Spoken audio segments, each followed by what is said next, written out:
This is the Gentleman Podcast brought to you by Shane and Josh. Now, before we begin, have another glass of water.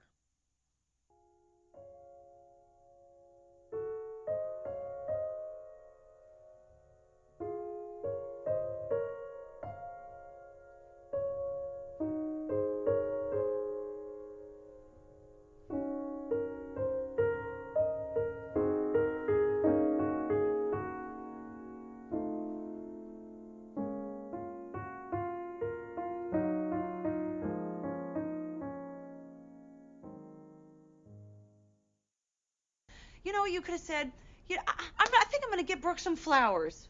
You said on our very first date that you don't like flowers, that they're a waste of money. Every girl likes flowers, Gary. You say that you don't like flowers. I'm supposed to take that to mean that you do like flowers? No, this is not about, you're not getting it. Okay, it's not about the lemons, it's not about the flowers, it's not about the dishes. How many times do I have to drop hints about the ballet? You know I can't We talked about the damn ballet. I hate the goddamn ballet. Go to a damn ballet. It's not about you loving the ballet, Gary. It's about the person that you love loves the ballet, and you wanting to spend time with that person. Not when they're at the ballet? Okay, forget the ballet.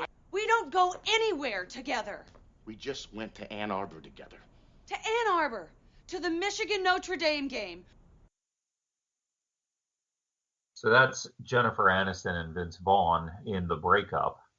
And that is definitely a couple that is out of the honeymoon phase and clearly is having some resentments. And I'm going to say there's some communication issues going on there. Hopefully that wasn't too triggering for everyone, because unfortunately I think we've probably all had that conversation. Sure. I think at this point, it's probably pretty early on, and it's about your interests and their interests and what interests you're able to share and the things that you need and existentially what makes you feel alive and how you share that with a partner. As you get older, I think you develop the tools to, and you've had the experiences to maybe get to that phase a little bit quicker, to be a little bit more you quicker. I always found it to be pretty difficult when I was younger. Josh, I don't know if you feel the same way. Oh, yeah.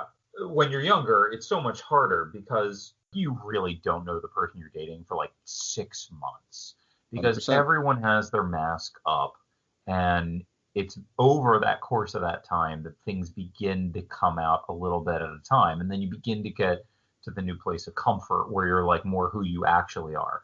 Incidentally, even after 6 months, I don't fart as a human being, so I wouldn't fart in front of a partner anyway. But I've heard other couples, that's like a sign when, the masks are now off. we're comfortable. Now we're comfortable. But we're really off topic now. The point is that after 6 months, you might be farting. You need to see someone, man, like a professional. I don't know if this is an anxiety disorder. I don't know, but it really, again, when they find it, it really makes my OnlyFans that much more interesting. Anyway. At least once a show, we will tease this. Anyway, we are so far off the beaten path here. So the honeymoon period is over. Shane nailed it. It's like you get through a certain period of time, and this is every relationship. I know I have been here, and that specifically spoke to me, that kind of scene, because it's like, yeah, when you're through there, when the salad days are over, it all comes back down to like, well, what do you have in common, or where do you connect, or what can you build upon to keep the thing moving forward? Yeah, and it's a conversation that, like, keeping an open mind.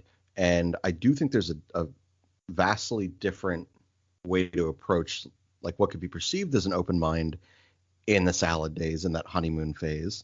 Because at that point, it's not necessarily an open mind. It's a lie. It's dishonesty. It's like, sure, I love X, Y, or Z because they love X, Y, or Z. I don't know if I 100%. I mean, I agree with some of that. I don't know if I 100% agree with it, because I don't necessarily think that in the beginning it's, for me, again, this is just my experience, I don't think it's a lie at first. I think that the problem Excitement. At first, well, not that. But I was going to say, the thing is this. The problem is that, like, we lose the willingness as we go, and that's the thing that can't get lost. So again, I'm for me personally, I'm not saying it's a lie. I'm saying when you first meet someone and you find out that I actually knew someone who was a professionally trained dancer, and they did love ballet. And so I think at that point you're like, sure, yeah, maybe you've never been there or something. So there is like a different kind of willingness. Now the catch is that maybe that's not your cup of tea after you've experienced it that first time. But if that's something that really fills up your partner's love tank, like going to the ballet with them, like I think unfortunately then we can get into a place where you're like, well, I did that once and I didn't love it, so now I'm gonna stop doing that, and that's where the willingness thing shifts. And I think that's where problems come. It's like, well, no, we still have to make space and time for that. I think that's probably significantly better said than my lie theory. Because it is. That's exactly right. It's more, you are more willing because you want to seem more appealing to this person. Well, and it's exciting. Not to interrupt you, and it taps into what you said. There's an excitement because it's something different. And it's exciting for you, and it's exciting for them, and it's all connected. Yeah, and it's a give and take throughout those experiences too. There's a reason that you shouldn't anyway. I'm sure many of us have and gone through this period where you don't date the same type of person over and over and over again. We all have. We all have. It's a nightmare. But eventually, after the seventh one, you say, well, you know what? Maybe I need to try something slightly different. And look, that's how you learn. You don't want to take the joy away from another partner, and that maybe that's something that remains just for them. Oh yeah, no. I mean, I think that that I can agree with you with. I think there's like that dating. I have experienced that dating reincarnation, where you're trying to fulfill your karmic debt, and you date the same person and until you finally learn something, reach nirvana and then move on. And that is in no way, actually, that is not a reflection of the partners. It's a reflection of you. Because 100%. What you're doing is growing and realizing the things that you do want and realizing the things you don't want, and then realizing where your strengths lie. Or there's so many relationships. I make you bet if I look backwards in my life, the amount of relationships with different partners that if I came with the knowledge and insight I had about myself, if I could bring that back in time, those relationships probably would have worked because I would have. Yeah, exactly. So, but that's how you learn. That's what it is. But we've all been there. There's a reason. The thing about people have a quote unquote type, whatever your type is. There's a reason. That's the thing. Oh, of course it's a thing, and I do I enjoy what you said. In general, that it's a process about learning you first, as opposed to learning the same partner over and over again or new partners. Because ultimately, like that leads to successful communication. Because if you can't understand what it is that you want or need, I don't know how you can ever adequately communicate that and give your partner the opportunity to give you the things that you want or need. And so, as you mentioned, had you gone back in any of those relationships, I hope that I would find more success if I were to redo relationships from 10, 15 years ago with the growth that I've had over that decade. Absolutely. I mean, quote my buddy's dad, 1998, Mr. Mike Schiller. And I remember being in high school and he told me that then, which is, you imparting his wisdom onto that generation, which was like, you really can't love someone else till you love yourself. And I'm like, oh yeah, that's, and it took, 20 years or however long to get to that. But then it's like, oh yeah. Oh, I get that. Yeah. So let me ask you, Shane, like, how do you have a trick to this, or how have you navigated this now that we're acknowledging, we're in different places in our lives. We've had relationships, ups and downs, but you're in different places. So like, when the salad days are over, what do you find helps to keep connection or whatever? Is it setting aside a certain time? Is it setting aside space or a compromise? Like, what is that for you? This is going to be different for everyone. For me, the biggest thing is setting aside time to have a very honest dialogue. I don't think anyone's naive to understanding when they are not satisfied or happy with where they are at with something with a partner or for themselves within that. And I don't think that people are super naive to realize that maybe they aren't giving everything to their partner that they need. I think the hardest thing is acknowledging that and then having the strength to sit down and say, hey, let's have a conversation that we're very honest about each other's needs or expectations at this point. Because if you're not taking that time, we talked about this last show, Josh, making a choice for someone because you think that this is what they want or need, Oh rather yeah, than sure. You totally asking, brought that up. Yeah. rather than asking, what do you need today from me? What's going to help us going forward? And you can't always immediately process that on the spot and just flip a switch. It's going to take time. It's going to take effort and energy. So I think the consistency in that open dialogue for me is, when even during the honeymoon phase, but certainly afterwards, is something that's always going to be most important. Yeah, no, I mean, and that's really good too. Where it can get really challenging, by the way, is especially, and I have been there, when your partner doesn't know how to communicate what they need or want. Yeah. They don't have those skills yet. Therapy. What's that? Yeah, well, or yeah, I was going to say we work to get to that. Sure. I have definitely, I dated someone with like an undiagnosed anxiety disorder, and now looking back and knowing people with anxiety disorders and knowing all this, it probably made them more anxious when I would ask, I don't know what to give you. What do you need? Because it's a cycle. And so the reason I bring that up is, like, again, that idea of like it's work to do that, but that's part of it. You have to continue that, whether that's the salad days. I think one of the hard things in that conversation, and I'm curious for you, and this is another thing we mentioned in a previous show, but I think like compiling problems rather than focusing on one, understanding it, making adjustments, and then when you feel satisfied, moving on to something else. How do you kind of pace yourself?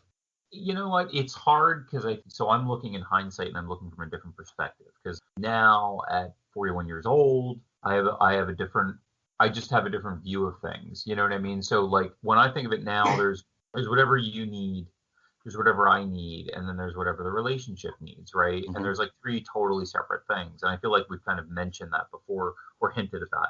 And so when I look back on it, there are times where maybe I've done something for a partner that they need more than I need. That's fulfilling their wish list, but it's really for the betterment of the relationship. So it's like two of those three elements are being fulfilled, and vice versa. But that's actually for the betterment of the relationship as well. So it's hard for me to like retroactively do that because I know that there are times now that I've realized that in enabling certain things for people, it was probably for the best of the relationship. It wasn't just like, oh, I do this for you.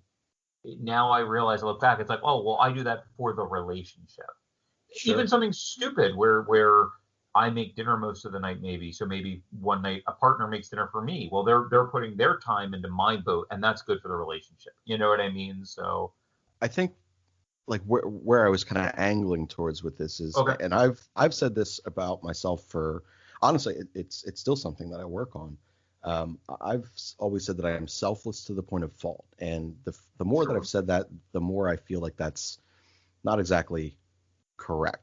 I will sit there and I will do as much as I possibly can, then I will bend as much as I possibly can for a partner to see that their needs are being met, and I will ignore mine even when my partner tries to sit there and make the efforts for me. Because again, I will make that decision for them and I will say, you're too tired today for X, Y, or Z. Don't worry about it. And I shift it away. And then that conversation of you, me, or our relationship, I've now put both of us at a really uncomfortable position because I've taken away the confidence of my partner. And again, I feel like you can, I don't mean to interrupt you, but like, you're fine. There's different types of people in the world, and what I feel like you're saying is that you're an obliging type of person. You're an obliger, and that's okay. But no, I definitely think that I don't think you're incorrect. That obligers can get themselves in trouble as well because they're trying to make everything else okay for someone else, and then they wind up, shortcoming themselves. So that's a thing. Okay, so let's get back to, the honeymoon's over. You've gone through, and now you're at a place where, as we've said, the masks are off, and you're trying to say, like, okay, what do we have in common? And also, what do we not? And how do we navigate those things? And I know for me, something I've always said is that I've always longed for partners where it's like, I love what I love, and you love what you love, and then like there's the Venn diagram where we have like the overlap, and we can share this thing in the middle, which is like basically another way of saying like I want you to have your life, and I want to have my life, and then I want us to have the life that we have together. And I think the problem is that middle part and reconciling the other two, that you have to be okay with you. How do you make it all coexist? How do you make it all coexist? Exactly. So what do you got on that, Shane? How do you make it coexist? For me, in most of my relationships, I failed in that massively. Oh my God. Okay. Oh yeah, so if you close your eyes, picture a Venn diagram that you've seen in school, you undoubtedly see two very larger portions of the circle and then a very small sliver in the middle of things that in this particular analogy are the things that you share. I don't know that mine even existed in those previous ones. And both parties in my previous relationships would sit there and try to make the other circle just fold over into the other circle. You like what I like now, or I like what you like now, and let's see if we can't make this thing work. It has gotten significantly better, and I think the biggest thing.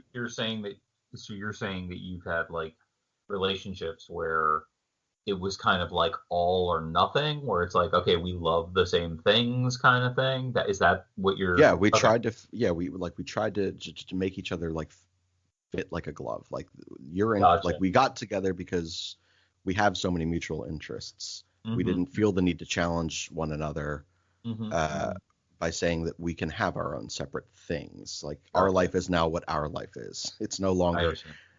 But so how does that recipe for disaster work out for you? It doesn't. It's several years of therapy. It's some relationships that you thought at the very least should be friends forever. They steal your dog. But yeah, so you learn from those things. And in my case, you learn from many of those things. And you get to a place where I can pretty confidently say I'm at now. And that is to kind of embrace the week that you're having for exactly that. So there are times where, my partner will need a particular kind of week, and I know that is the exact opposite of what I need. Now, am I going to sit there and say, you know what, we're going to try to balance each other out and make this work right now? Or am I going to say, you know what, next week it's a little clearer. You do what you need to do this week. I don't want to take that away from you. I don't want to assert myself into your plans and then maybe make you not get exactly as you need in order to give us a better chance next week. So I think it's always kind of like moving and working on the fly, and then having that conversation. So that's kind of what we do to make that work. We take like a real-time inventory of the things that those three parties, the me, the her, and the relationship need, and we make the best judgment that evening. Yeah, I think that makes the most amount of sense too, because so basically everyone, my personal experience, I don't want to ever try to tell someone this is the way it is, because that's not fair. But my personal experience, everyone wants to be kind of like seen and heard, and that's and when they don't feel like that's happening, and God knows I have failed on that so many times in past relationships. Like I totally have dumpster fired that one, not understanding and seeing and hearing my partners previously. But the reason I say that is that everyone wants to be seen and heard, and so for you to have a check-in, like you've mentioned before, which you for yourself, to also have a check-in with your relationship and a partner, and say like, what do you need tonight? Great, you just need to sit on the couch and do your thing. And that's not where I'm at, but I want to enable you to do that. I think that's awesome, because it's like, great, you're hearing them. Now the inverse of that is if they're like, I really need you to also sit here and just kind of do that. I think you have to make the space. Yes. That goes into that, like I will enable that, because I know there'll be some other night when you want to be really active, and maybe they're not wanting to feel that, but they're willing to step up and put that energy in for you. Yeah, 100%. And I think that the thing you need to be able to recognize for yourself in that scenario is, do I have the energy to bend a little tonight, or am I just too far on the other end of the spectrum that I know that this is something I don't have the capacity to do? And I don't think either one of those things are incorrect. It's just as long as you adequately communicate that to your partner to kind of give that evening its best chance at success for each of you. I know, like, I'll give you a specific, kind of example when, when a partner of mine had been completely exhausted from the week that she had had. She came home. She told me, all I want to do tonight is just sit in front of the couch. I have had such a day. And meanwhile, I had had a very easy few days at work, and I had all this energy, and I was feeling good. And I was like, man, that's the exact opposite of what I need. And in the moment, I was like, man, I don't want to say upset, but it was disappointing to know that the evening wasn't going to go in a direction that I naturally would want it to go. Mm-hmm, mm-hmm. So instead, I said, all right, I hear you. This is what you need. I can't, because she had, in that evening, to make it make sense from your previous comment, had wanted me to also relax on the couch and just kind of, veg out together and just kind of exist. I knew I couldn't do that, but I knew that I could still be part of her evening. So made her a cocktail. I went in, I made her like some real comfort food dinner. I was able to be active in the kitchen, which if you've listened to our previous shows, you know how much I enjoy being in the kitchen. So I was able to be active and still be involved in her night in a way that made sense for me, that satisfied her, satisfied me. And that evening wasn't a total loss. I got something out of it. She got something out of it. And that all came from being very honest and saying, I can't just sit on the couch with you tonight, but I can do this for you. Is that okay? And it worked out. But no, that's absolutely right. You did the check-in. You said, this is where I'm at. What can I do so that we're both getting something out of this? Yeah, exactly. To blend this. And I think that's an important thing too, because, I didn't realize this. This had been pointed out to me in the last couple months. And I want to be really clear. I do not think that I am at all emotionally aware or evolved or anything. But, I was having a conversation, and a professional actually pointed out, they were like, so what we were talking about was that, someone would come home hypothetically, and that someone might, not me actually, like this is where I was incredulous that this could happen. And this person was like, oh no, that's a thing. I'm like, what? And that like, you might have a bad day at work and you would come home, and that you take that out on your partner, and you're not acknowledging that it was actually your bad day and they didn't do anything. And I'm like, wait, that's a thing? People do that? And she was like, oh yeah, no, that's absolutely a thing. And I'm like, yeah, but you got to know that you're not really mad at your partner. Shane's lifting his hand right now. Yeah, hand in the air. That's this guy. I still work on that. And I was like, yeah, but you got to know it's not really your partner that made your day bad. It's your work day or whatever you're feeling that made you feel bad. And she was like, oh no, there's a huge amount of people that don't disassociate that, or like don't that blend those. And she's like, and then people will come home, and again, there's no shot to anybody that does this. It was just something this is something I don't think I do, and has never been pointed out to me, and is very crystal clear for me personally. But she was also like, yeah, some people come home, and then it's kind of like, you're my partner, I'm in a bad mood, you should also just take it and be in a bad mood because I was like, I mean, like really and truly, that just blew my mind. I could totally understand a world where the house was a mess and you went to work and you had a terrible day at work, and maybe you come home, you're still in a bad mood, and maybe you come in and your partner who'd said they were going to clean the house or whatever didn't do that. I could understand a world, I said, where maybe you go to your partner and you said, I had a really bad day, and so like I know that puts me on edge and like already puts me at an 11. But I got to tell you, if I had come home and you had done X, Y, or Z, like you said, or you cleaned the kitchen like you said you were going to, or whatever, it would have been really big. And instead, like I've come home and this wasn't done, and it just feels like it adds to the stress that I was already bringing in. Like, and I was just blown away.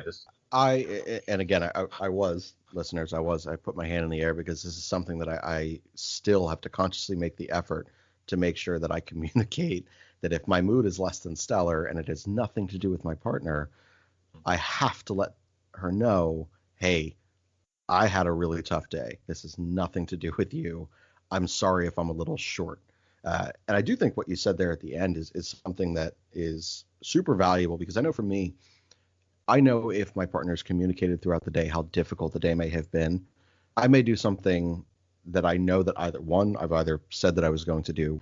If she's having a difficult day and I can do something small to make coming home a little bit easier for her, Like that's something that makes me feel good to know that, hey, I've taken this one thing off of her plate tonight, and maybe give that evening a better direction than what it would have been had, again, using your point there of, had the house not been cleaned. Yeah, I mean, I think that's, it doesn't have to be something.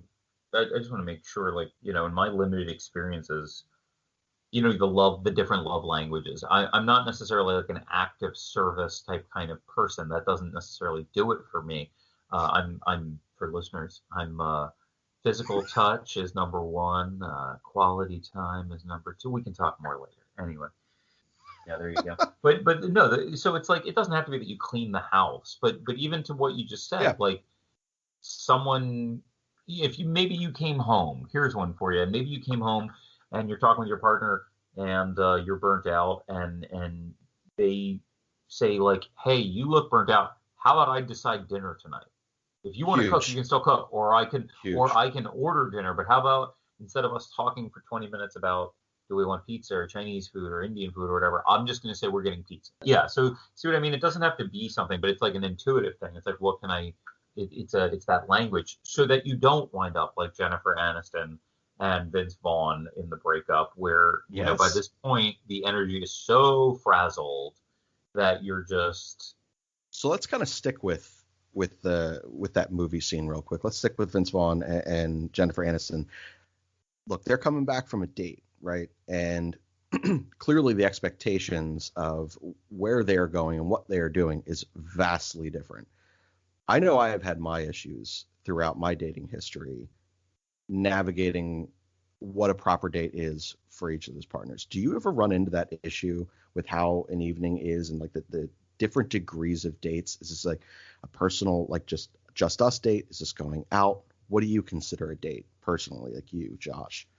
Like, so to me, like going out to that restaurant that you've gone to, like you're saying, the place where you don't got to get dressed up, to me, that's a date night. It's like we're going out. We're doing something different, because it depends on what your routine is. But is that a special date night? Is that the thing that shows you're still putting in effort? Well, that's a different story.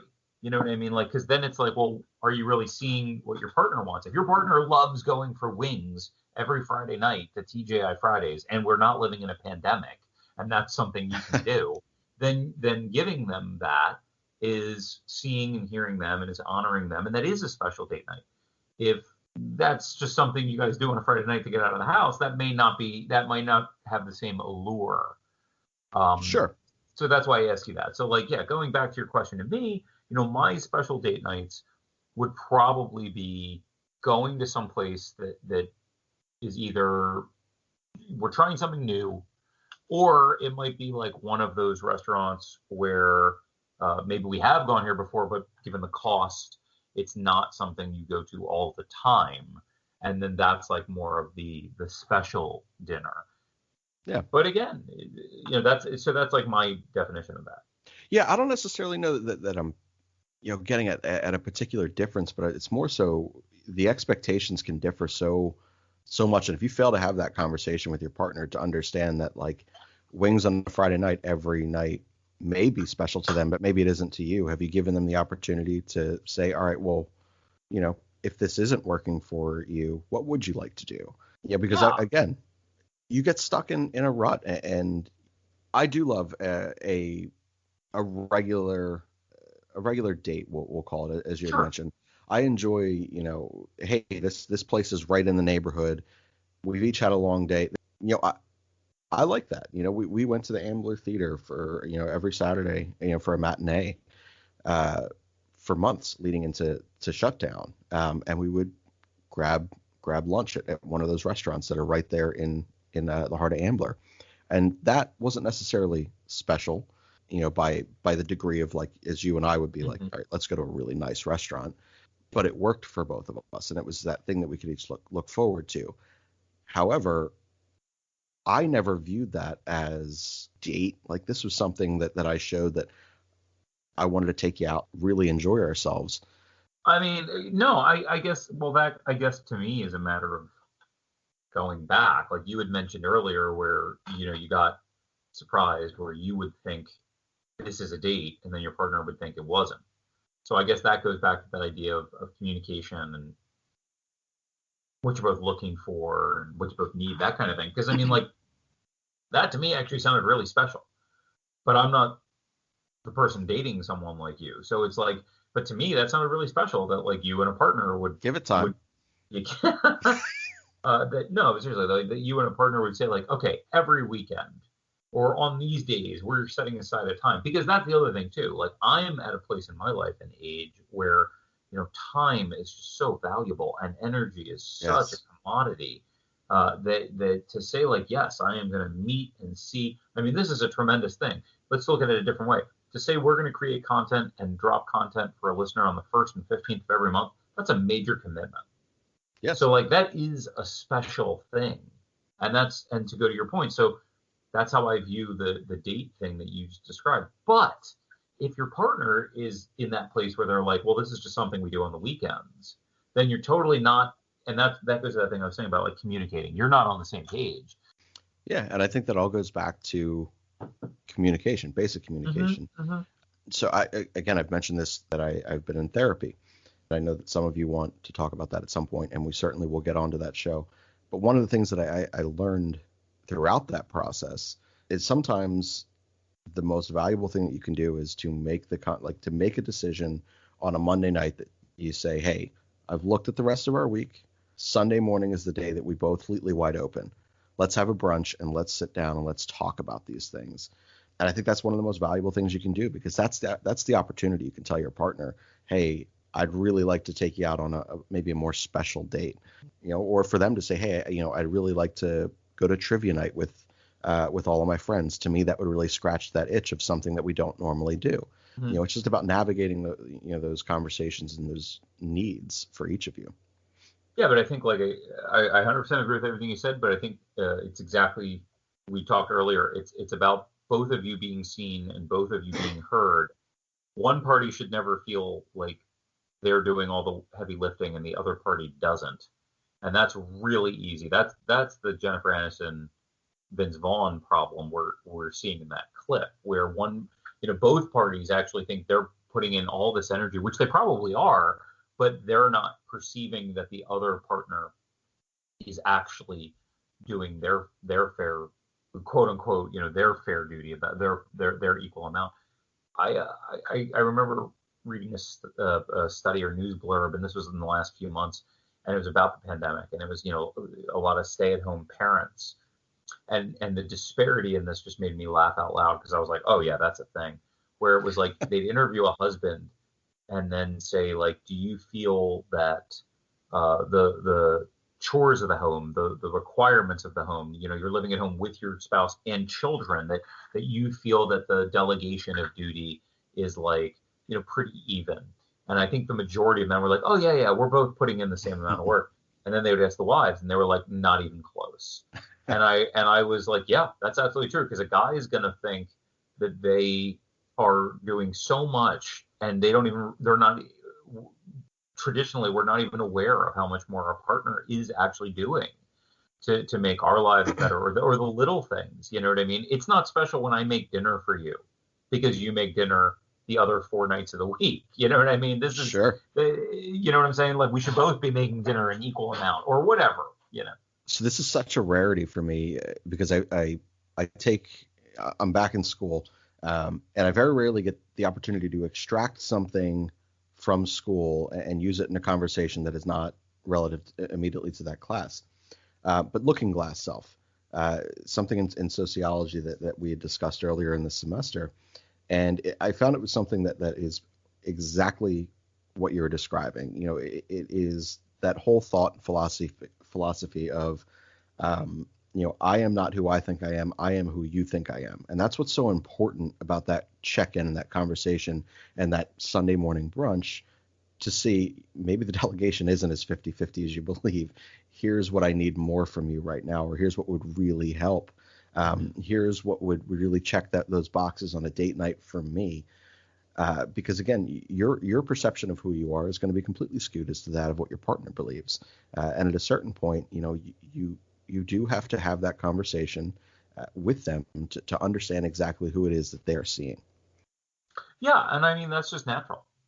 That's just everything you're describing. Because again, like remember, especially people that are in relationships for a long period of time, that's just natural.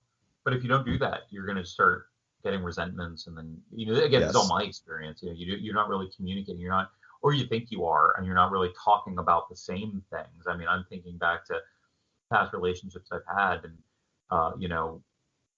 one in particular where I've only realized way after the fact that I thought we weren't communicating at all.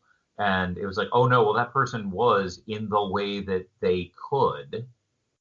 And that didn't allow for the kind of check-ins and that you're describing. You know what I'm saying? So like what we needed to find a whole different language to be able to do those things, to then be like, Sure. oh, okay, you're trying to tell me that I'm not doing as much as I thought I was, but because we're having a different language here, I'm not understanding your message. So yeah, absolutely. Yeah, it's a very real thing. So we've talked a lot about it, and we've kind of woven in and out of what it could be for dates, what it could be for at home. But what do you think the takeaway is for you, Josh, from the Jennifer Aniston and Vince Vaughn quote in that scene?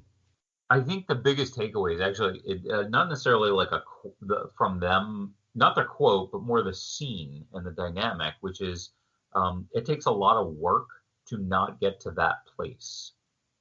And I think I can only speak for myself. I am sure that I've been there. I take great pride that I don't think I've ever yelled at a partner, especially not like that, where there's just a lot of rage. I don't think I've ever done that. But it takes a lot of work to prevent yourself from what they are talking about right there is just resentments.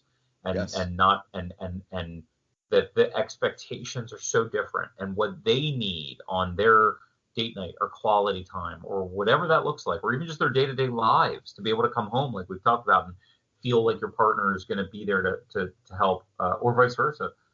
That's lacking in that, and so that's what caused that explosion. So my takeaway is that I watch that scene and I hear that scene and I'm like, oh man, that can just cut, because I think that's true. And as you got to put the work in to all along the ways after the honeymoon period, after the 6 month period, to check in and see, like, what are you both looking for? What do you both want? Are you fulfilling your needs? And not one person, just to be really clear, I think it's a mistake to think that one person is going to be able to do all of that for you. And that's Completely. why, yeah, that's why earlier, a moment ago, you mentioned like maybe you have a partner who's like, hey, I really want to go out with to go to like a trivia night, right? Maybe they just need to go out to trivia night for themselves too. Like that's not your thing, and that's okay. That group, that interaction is checking that box. It's you're not going to fill everything they need, and they're probably not going to fill everything you need, and that's okay. That's why we have our own lives. It's that 80-20 rule. You're either getting 80% of a partner or 80% of the needs that you need from a partner, or 20% of the needs, and you have to figure out which outweighs which for you. Maybe the 20% are your immediate core values that you cannot live without, and the 80% are just kind of, things, pet peeves that you can learn to get over. But ultimately that check-in and that conversation between both of you, it's like, for me, the biggest takeaway was, don't kick the can down the road. Because once you hit that point of resentment, that is so hard to work through. That is brutal. To hit the point of Jennifer Aniston and Vince Vaughn in that scene, and the tension and that, again, just general sense of resentment, that is such an uphill battle. To me, it's getting a little uncomfortable along the way is going to really save you from ever hitting that point with a partner.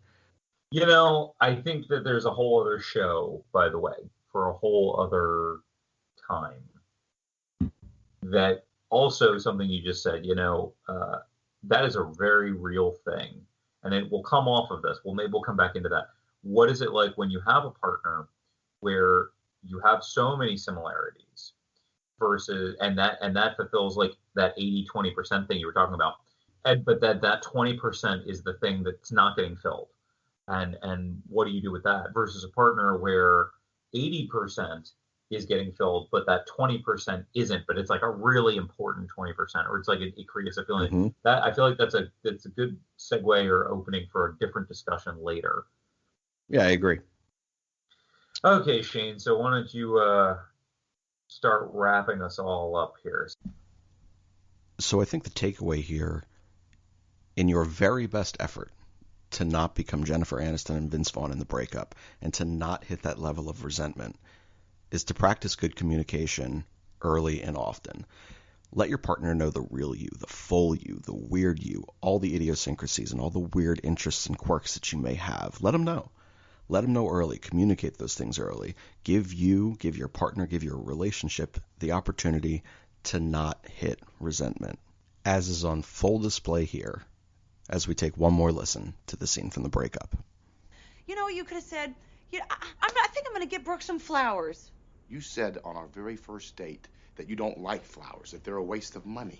Every girl likes flowers, Gary. You say that you don't like flowers. I'm supposed to take that to mean that you do like flowers? No, this is not about. You're not getting it. Okay, it's not about the lemons. It's not about the flowers. It's not about the dishes. How many times do I have to drop hints about the ballet? You know I can't stay.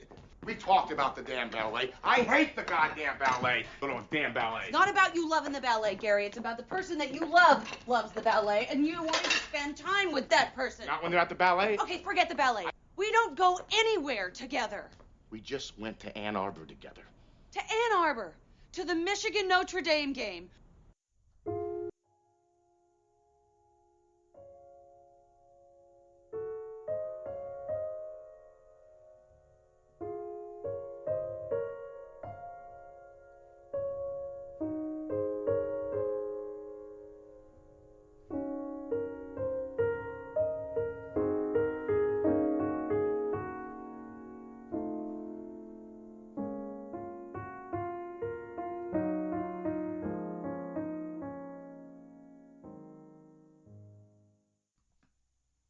This has been another episode of the Gentleman Podcast, brought to you by your hosts, Shane and Josh.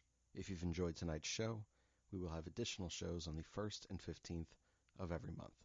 We also have written content on our blog at www.thegentlemanpodcast.blog.